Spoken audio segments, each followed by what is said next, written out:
خلائی سائنسدانوں نے قرآن کو تسلیم کر لیا. فرشتوں کی آوازیں ریکارڈ آپ بھی سنیں.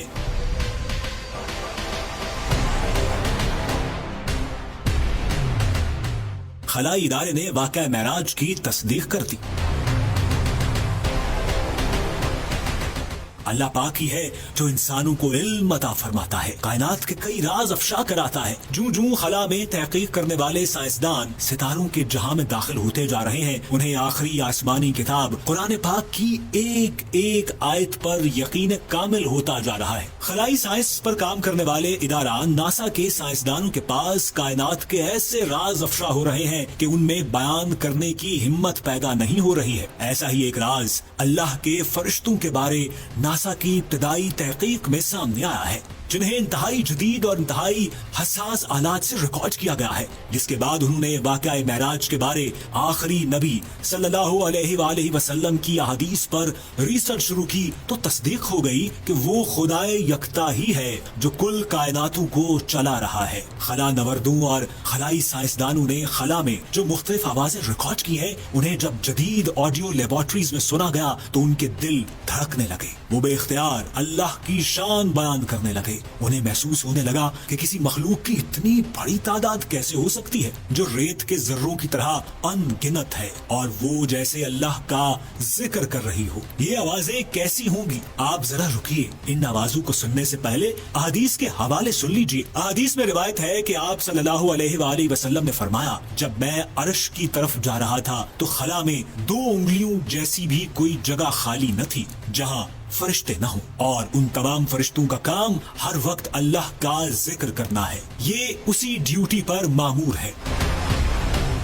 آپ صلی اللہ علیہ وآلہ وسلم نے فرمایا کہ تمام آسمان ایسے لرز اور چٹک رہے تھے کہ جیسے ابھی گر جائیں گے. صحابہ نے پوچھا، ایسے مضبوط آسمان کیسے چٹک سکتے ہیں؟ آپ صلی اللہ علیہ وآلہ وسلم نے فرمایا کہ فرشتوں کی تعداد اتنی زیادہ ہے کہ جب وہ اللہ رب العزت کی تسبیح کرتے ہیں تو ان کی آواز سے آسمان چٹکنے لگتا ہے. سائنسدانوں کا خیال تھا کہ چونکہ خلا میں کوئی ایسا مادہ موجود نہیں ہے کہ جس میں آواز سفر کر سکے، اس لیے خلا میں کسی بھی قسم کی آواز سنائی دینے کا تصور بھی ممکن نہیں تھا، اور خلا میں جانے والے اس کی تصدیق بھی کرتے رہے. جب خلا کے لیے تیار کیے گئے آلات جدید ٹیکنالوجی سے مزید حساس بنا لیے گئے تو سائنسدانوں نے خلا کی آوازوں کو ریکارڈ کرنے کا ارادہ کیا. وہ اس کام میں کامیاب ہوئے. لیبارٹریز میں ان کو سنا گیا. کچھ سائنسدان چونک گئے جب انہیں محسوس ہوا کہ یہ آوازیں ایسی ہیں جیسے اربوں کھربوں لوگ ایک ساتھ ذکر کر رہے ہوں. اس کی تصدیق کے لیے بھی انہوں نے قرآن اور حدیث سے حوالے تلاش کیے تو انہیں مل گئے، اور پھر انہیں احساس ہوا کہ ممکن ہے یہ فرشتوں کی آوازیں ہوں، کیونکہ خلا میں ہوا تو موجود نہیں ہے جس کی آواز ان حساس آلات میں ریکارڈ ہو سکے. وہ آواز کس کی تھی؟ ذرا آپ بھی سنیں.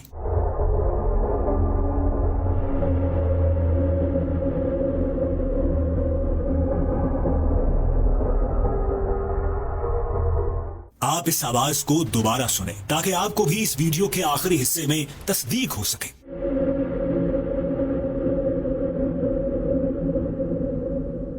اس آواز کے بعد سائنسدانوں نے ایک بار پھر اسلام اور مذہبی کتابوں پر ریسرچ کی تو انہیں معلوم ہوا کہ قرآن پاک اور احادیث میں ذکر ہے کہ ہر مخلوق اللہ کی حمد و ثنا میں مصروف رہتی ہے. احادیث سے معلوم ہوا کہ لاتعداد فرشتے ایسے ہیں جن کی صرف ڈیوٹی یہ ہے کہ ہر وقت اپنے رب کی حمد کریں گے. اب سوال یہ پیدا ہوتا ہے کہ یہ آواز زمین تک کیوں نہیں پہنچتی؟ تو اس کا جواب ہے کہ اللہ پاک نے کوئی ایسا نظام پیدا نہیں کیا جو آواز خلا کی حدود سے باہر نکل کر زمین تک آ سکے، ورنہ سورج کی آواز اتنی خوفناک ہے کہ اگر وہ اپنی حدود سے باہر آ جائے تو تمام جاندار خوف سے مر جائیں.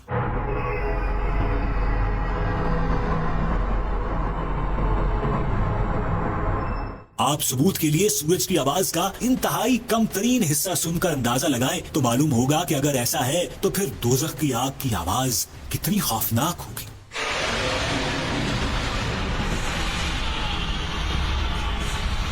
جوں جوں سائنس ترقی کر رہی ہے دنیا کا اسلام پر یقین بڑھتا جا رہا ہے. زمین، سمندر اور خلا کے بارے جو تحقیقات اب سامنے آ رہی ہیں سائنسدان حیران ہیں. قرآن پاک اور آخری نبی صلی اللہ علیہ وآلہ وسلم نے 1400 سال پہلے ان حقائق سے پردہ اٹھا رکھا ہے. ناسا سے وابستہ سائنسدان یہاں رکے نہیں، انہوں نے ریسرچ کو مزید تیز کیا. ایک سائنسدان نے جب ان آوازوں کی فریکوینسی کو الگ الگ کر کے سنا تو حیران رہ گیا کہ یہ کسی مخلوق کی آواز ہے. انہوں نے ان آوازوں کو بار بار سنا اور ان کا ایمان اس بات پر پختہ ہوتا گیا. سائنسدانوں کا کہنا ہے کہ وہ تو سائنس کے اس مرحلے تک پہنچ چکے ہیں جب وہ خلا میں موجود لاکھوں کروڑوں سال پہلے انسانوں کی آوازوں کو ریکارڈ کرنے میں کامیاب ہو جائیں گے تو خلاؤں میں موجود لائیو آوازیں ریکارڈ کرنا زیادہ مشکل نہیں رہا.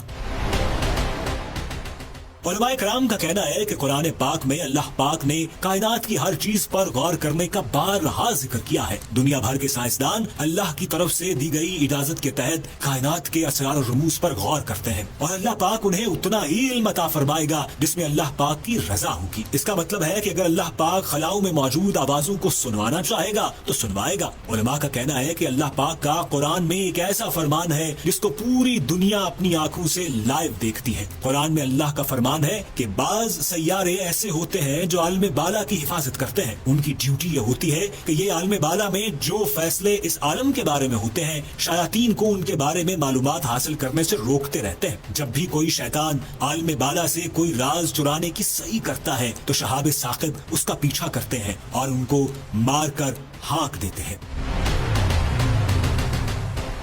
اور سائنسدان زمین کی طرف لپکنے والے ایسے سیاروں کا مشاہدہ کرتے ہیں اور ان کی تصدیق کرتے ہیں. اس لیے قرآن کی ہر آیت جدید سائنس سے ثابت ہوتی جا رہی ہے. لیکن انسانوں، شیاطین اور جنات کی پہنچ زمین سے خلا تک ہے اور آسمان ان کی حد ہے. بے شک وہی ذات خدائے یکتا کی ہے جس کے قبضہ میں کل کائناتوں کا کنٹرول ہے.